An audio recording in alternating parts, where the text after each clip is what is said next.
Ambassador, maybe if I can jump a little bit now to the other problem created by the pandemic, which is the economic fallout. And monitoring the news, the big thing there is the Rcep, which they describe as China-led. This is the Regional Economic Cooperation Partnership. Uh, could you talk about that? Why China pushed for it and how the Philippines stand to benefit from that? Well, actually, I mean, this was actually jointly pushed by ASEAN. It was during 2012 or Yeah, 2011. It goes back like 2012. Yeah. that the initial idea. The basic idea has been around for a while. ASEAN itself had this idea of a free trade area, an FTA. And then China joined in. So it became a China-ASEAN FTA. And then they formed, there's also, the basic idea was how to expand this to Northeast Asia. That means Japan and South Korea, how to incorporate them into this FTA, and then how to incorporate also Australia and New Zealand, which had actually ASEAN FTA agreements with these countries too individually. So they put this all together now. And the idea was to include India and and expand in that direction. India had problems because of the resistance from the local industry that were afraid that with trade liberalization, the entry of foreign imports might affect the local industry. So they needed more time. So China and ASEAN basically decided. The biggest factor, if you ask me, was when Japan finally said yes. North Korea signed on, and then recently it was Japan. There were some conditions, of course, to protect. They needed protection for some of their agricultural products. But once an agreement was reached, Japan signed on. And with that, it was good timing that it's this year. It's been held up for 2 or 3 ASEAN summits in the past couple of years.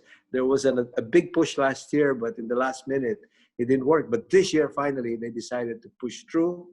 When Japan signed on, the Northeast Asia basically became part of this big free trade area. So you now have the world's largest free trade area with this. Basically, it's the lowering of the tariffs among these countries. And also, it will improve, it's streamlining of the import rules. The bureaucracy will be streamlined. So this, in terms of the Philippines, it enlarges the market for our exports, and it also facilitates. It makes it easier for Filipino exporters to branch out and to sell to these huge markets. Of course, China by itself is the biggest chunk of this. If you combine that, you have Japan and South Korea and Australia and New Zealand, you put that all together with ASEAN. It's a big one. It's considering the problems being faced right now by EU, Brexit, and also that the original idea of the TPP, the Trans-Pacific Partnership, fell through when the US withdrew. And then they put together a smaller component, the CPTPP. It's sort of a tongue twister. But Yeah. Japan and Singapore and the others continue without the US, but it's a smaller group compared to this. So the basic idea now is you have the Rcep, the RCEP, now the world's biggest free trade area, and the key now is this will facilitate a lot of trade, and it will boost the market power, the trading power, and basically the economic power of the area. And you could see this is an example of the center of the world economic gravity shifting to the Asia Pacific area. And this is a concrete manifestation. So it was a combination of factors. It was actually the result of a lot of work over the past 8 years by a lot of trade negotiators. And the basic decisions to continue, what helped was Japan joining in, and the decision that they had a clause India can follow whenever it finds it Right. suitable. The others who are ready, which are ready, can proceed with the signing of the RCEP. So that's what really pushed this process forward, and it happened in this recent ASEAN summit.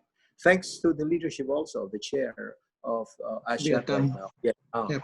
that worked a lot to put this together and to make sure that the signing happened under their chairmanship. Sir, do you think that the Philippines is going to see a major benefit given the fact that China is already the biggest trading partner now, the Philippines, and when it comes to trade between ASEAN and China, the Philippines really hasn't been um, Well, seeing that much of that because it goes to Singapore and Indonesia and the other more organized countries, I suppose, in ASEAN. well, a lot has to be done domestically Yeah. to support our exporters and to promote. For example, when we were in this import expo recently, just 2 weeks ago, uh, the Philippines actually uh, a combination of the work of DTI Department, DA Department of Agriculture, and based on the experience in the previous years, in previous years, the Filipino companies of different industries would join in. But then from their experience, they said that the biggest demand was for Philippine agricultural produce, the fruits, bananas, mangoes, pineapples. And this year, so they focused just on food, agricultural food. And given the pandemic, the theme of the Philippine Pavilion was healthy and natural food, because there's a big consciousness right now. The demand for this has grown, and you could see it. So again, the demand for Philippine bananas, Philippine pineapples, mangoes, and then also now they introduced the Philippine young coconuts. Uh, but a lot of Chinese were asking about durian. When will they said Durian. Mm. they want durian from the Philippines. Of course, there's a whole process before you can open that market. But there is also a lot of work that has to be done in terms of making sure we have enough supply. Because if you look at it, the Chinese market is so big. They have 400 million middle-class consumers. If they were to consume all the bananas, they could consume all of the Philippine supply. Yeah. You really have to, on the one hand, develop your supply, diversify your supply, but ensure a certain percentage for the Chinese market, because it's an endless demand. But Yeah. now the question is how to expand it. The other Southeast Asian countries are also, of course, competing with us. So basically, RCEP gives us a larger framework, a larger platform, a larger market. The question now is how we can maximize the opportunity. It gives us the opportunity to reach other markets. But now the question is, do we have the capability? Do we Right. have the capability and the domestic production scale? So that Right. is the challenge. Uh, Uh, we work on the on the external environment. There has to be a lot more work on the internal, the domestic environment too.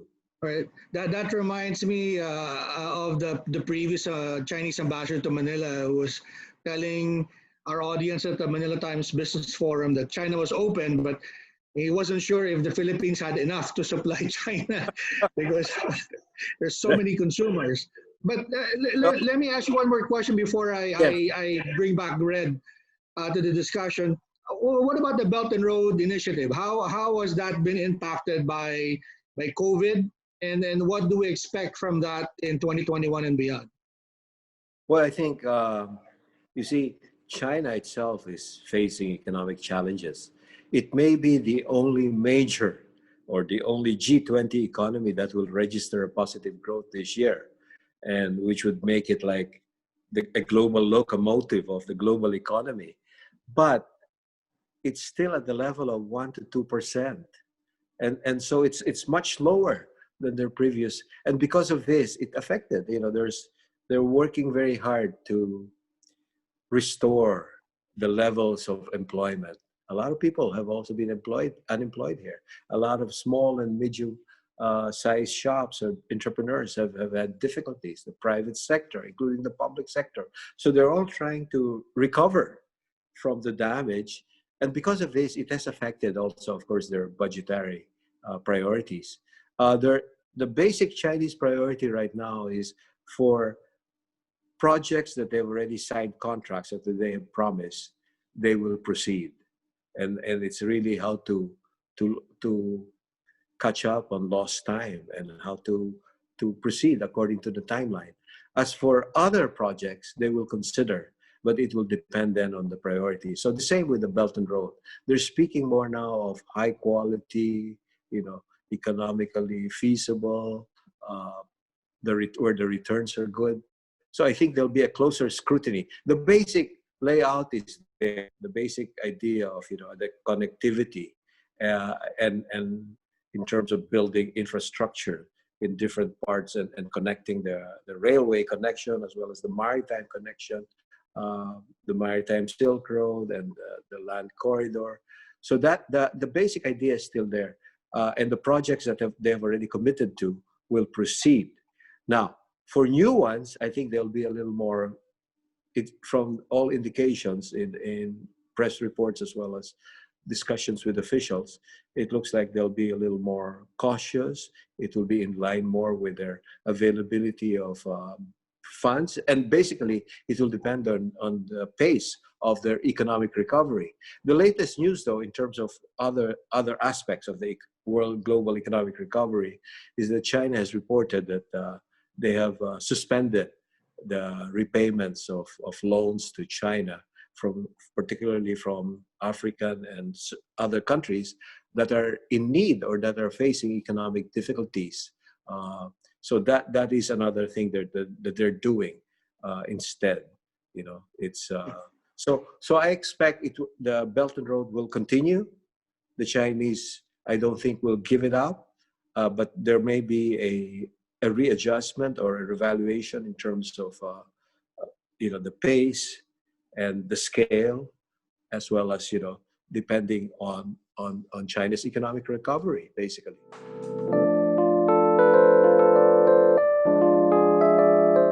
Red, do you want to ask something else? Yes, sir. Mr. Ambassador, sir, of course, the Rcep is a trade deal, and of course, as trade deals come and go, it should be ratified by the Philippine Senate. We all know that the Philippine relationship with China has been that solid, but of course, there are some sectors that are very wary about this posturing by China, of course. So how can we assure our people that our joining the RCEP will not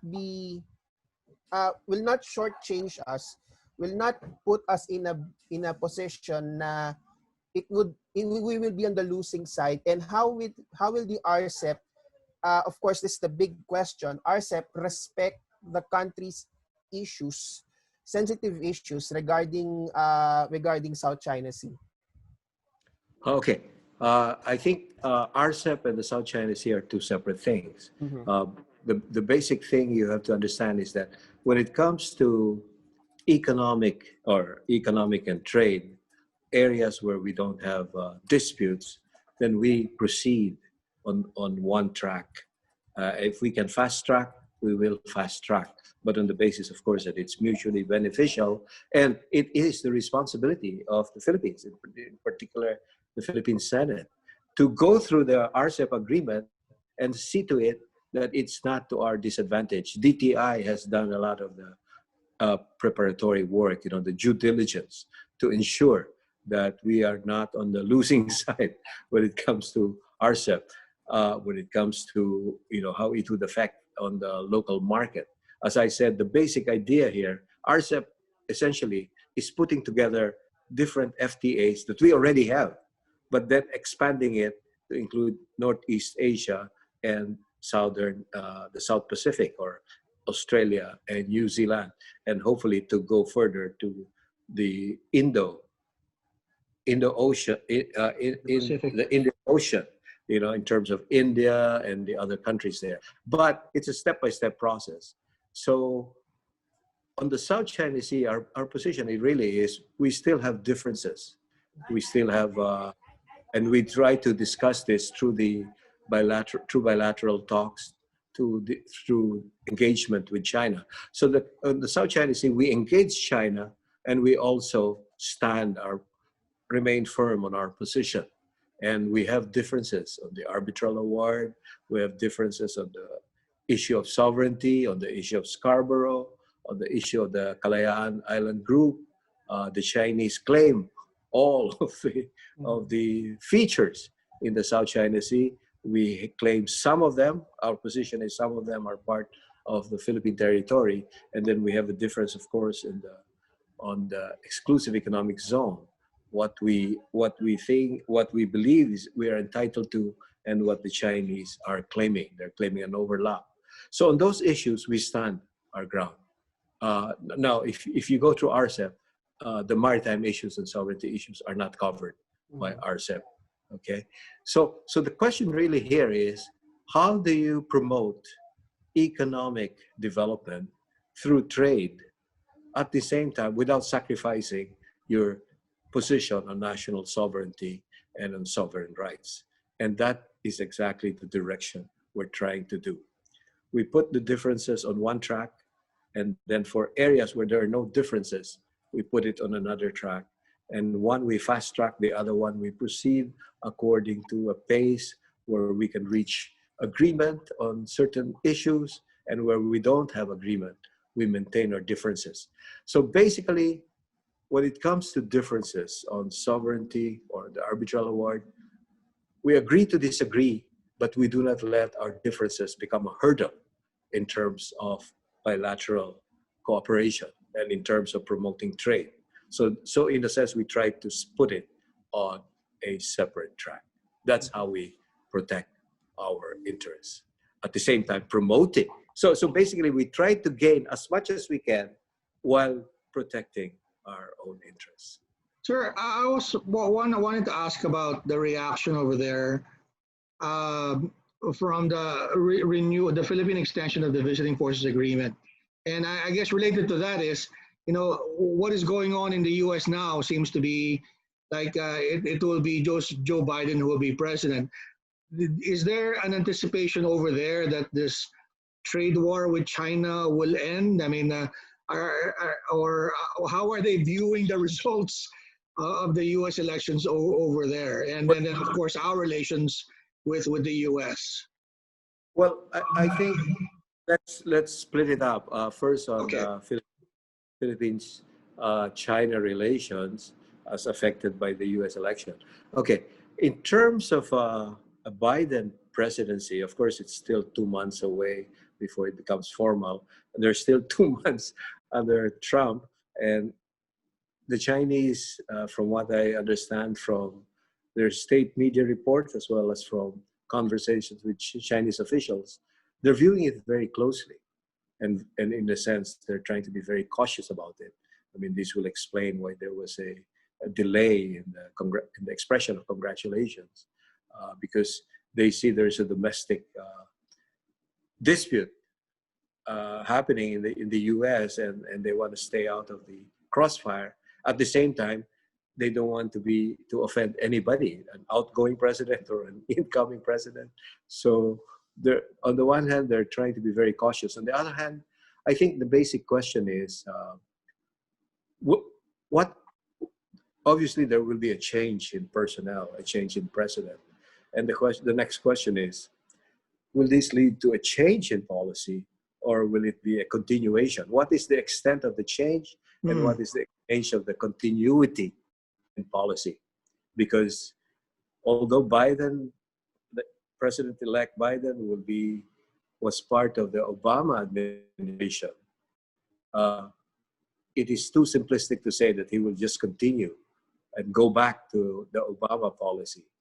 Neither can one say that he will continue the Trump policy. So there will probably be some sort of a mix, and the question is to what degree. I think the strategic rivalry between the US and China will continue for both personal and structural reasons. You know? There may be a difference in tone, in civility, in predictability, you know, in terms of how the new US president will work.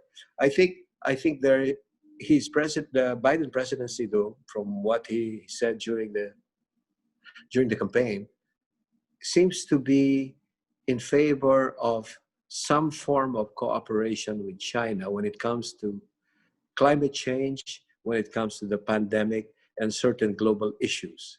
But in terms of the where the South China Sea is concerned, where the question of which power will have primacy in the Asia Pacific region or in the world, I think there are obviously structural reasons that will lead to a continuation of the strategic rivalry. The question is, how intense will it be? Can it be put under certain parameters or under control? So it's early in the game.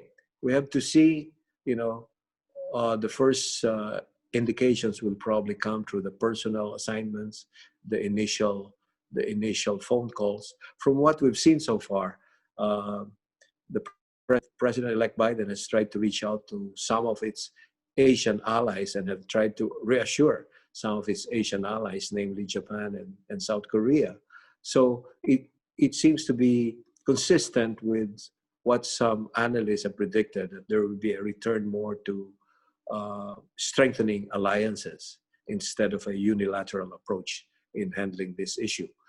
It is also possible Biden will return to the Paris Agreement in terms of the climate control, or the World Health Organization in terms of the pandemic and global health issues. So there may be some reversal of some sort. But we have to see and let it settle down and see how the Chinese will respond. The Chinese publicly say there is no change in their policy with respect to the US. They still want to continue the dialogue and cooperation where they can.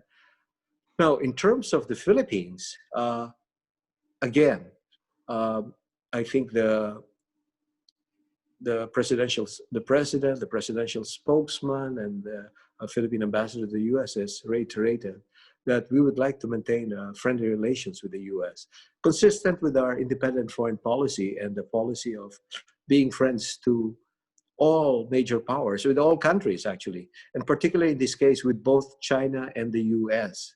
So I think we'll try, but it doesn't mean, I'd like to clarify this. So basically, with both US and China, we want to engage both powers. But when it comes to where we have differences, then we have to push back and we have to stand our ground. So, Yeah. so it will be a combination, I think, in terms of the Philippines. In terms of the VFA, I think the Chinese are watching us very closely. And of course, this will depend on the geopolitical situation in the South China Sea, in the West Philippine Sea, and the evaluation of the president. It will also depend on how the US administration will handle the relations with the Philippines. So anyway, we have time. There's still a couple of months, and we have to see how things will turn out, how things will unfold.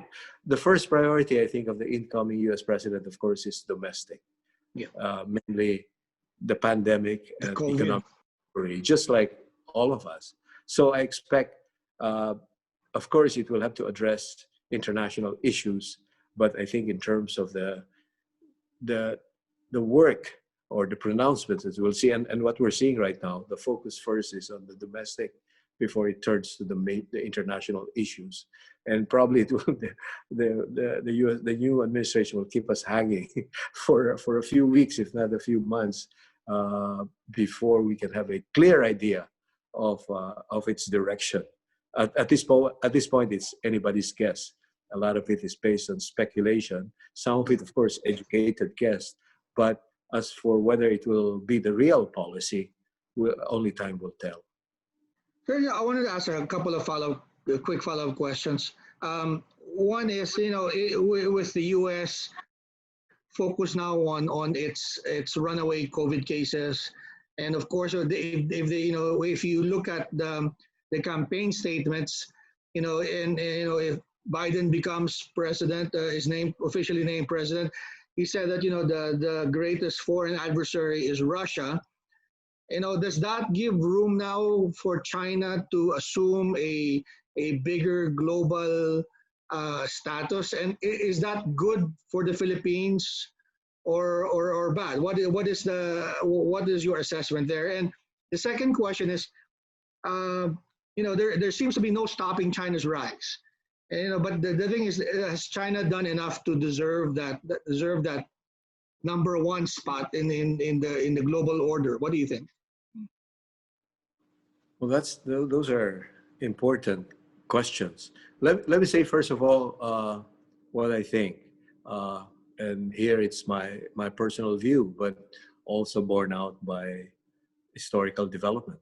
I think we're going through a historical phase right now. This has been the case since the turn of the century, basically the rise of China. So the world has moved from a unipolar world where U.S. had uncontested primacy in the world, and now you have a multipolar world, and certainly China is a power to contend with. Particularly, I think though China's influence right now is, it's natural for any country. The first focus would be on your neighboring area. So that's why South China Sea, East China Sea, Asia Pacific. I think that would be the Western Pacific is the scene of the strategic rivalry between the U.S. and China.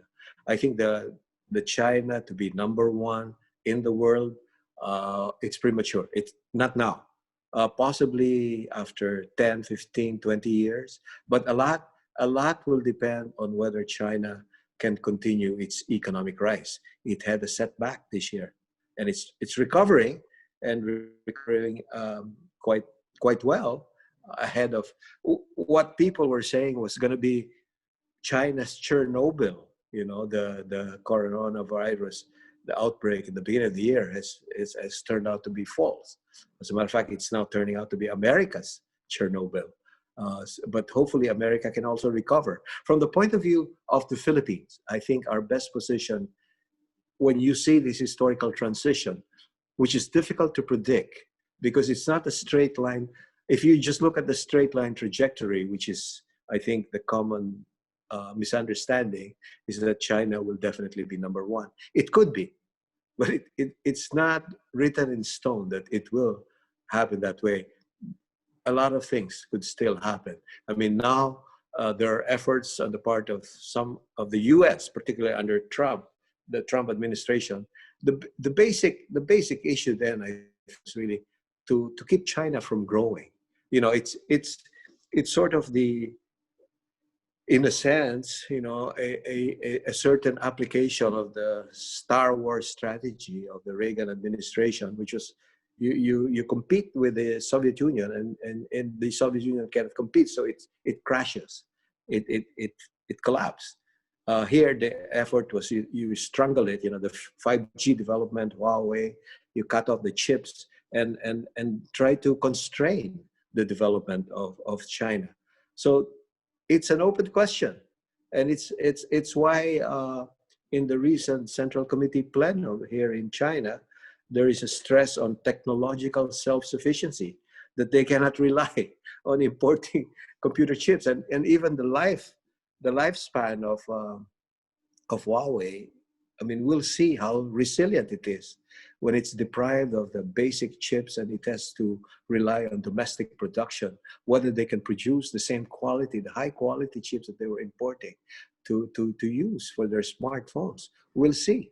So there are a lot of things that will still unfold before one can say that definitely the US will no longer be the primary power. It's a struggle for primacy. Now, the Philippines, we're not engaged in this struggle for primacy. We're engaged in a struggle for survival and development, survival with respect and development with honor. And so for us, it is how to hedge our bets. And this is why our strategy is basically, and our, it's also dictated by the Philippine Constitution. It's an independent foreign policy.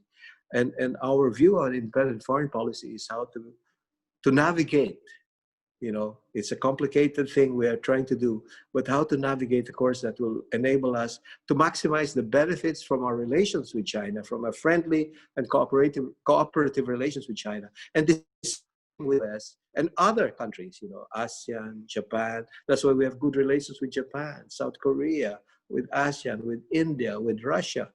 But when it comes to basic issues of principle on sovereignty or defense of the, you know, that no country should interfere in our domestic affairs, then we stand our ground and we push back.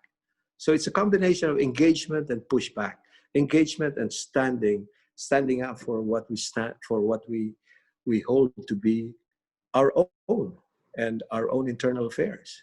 So, but in doing that, you navigate a complicated course where you sometimes it may seem like a zigzag, but it's actually calibration.